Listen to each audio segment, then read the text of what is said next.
North Korean leader Kim Jong-un said his country needs to be prepared for dialogue and confrontation with the United States, especially fully prepared for confrontation. This is the first time that Kim Jong-un has directly commented on the government of President Joe Biden. North Korea had previously ignored efforts by the new U.S. government to establish diplomatic communication. The United States has always asked North Korea to abandon nuclear weapons. But Pyongyang has repeatedly refused, and the UN Security Council has imposed strict economic sanctions on the East Asian country's nuclear test. Kim Jong-un made his final speech at a senior leaders meeting in the capital Pyongyang this week.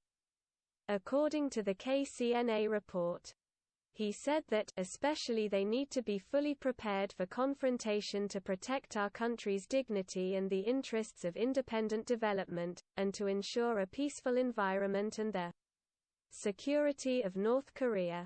He also stated that North Korea will respond with speed and agility to any development and will focus its efforts to stably control the situation on the Korean peninsula.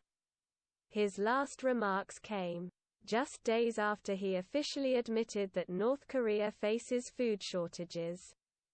Earlier this week, leaders of the Group of 7 nations, including Biden, urged North Korea to abandon its nuclear and missile programs and resume dialogue.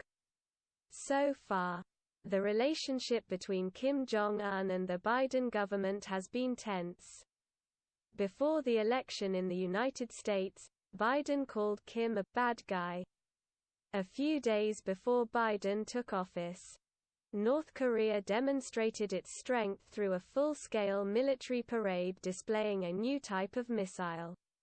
In April of this year, Biden called North Korea a serious threat to global security, which sparked an angry response from Pyongyang, saying the statement reflected Biden's intention to continue to implement a hostile policy against the country.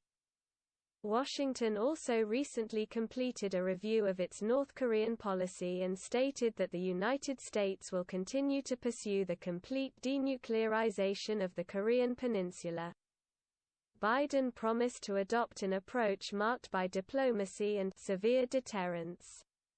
White House Press Secretary Jen Psaki said, "Our policy will not focus on closing big deals.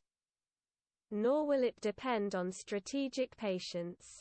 She said the United States will adopt a practical, calibrated approach, open to North Korea and exploit North Korean diplomacy, adding that it will focus on making real progress.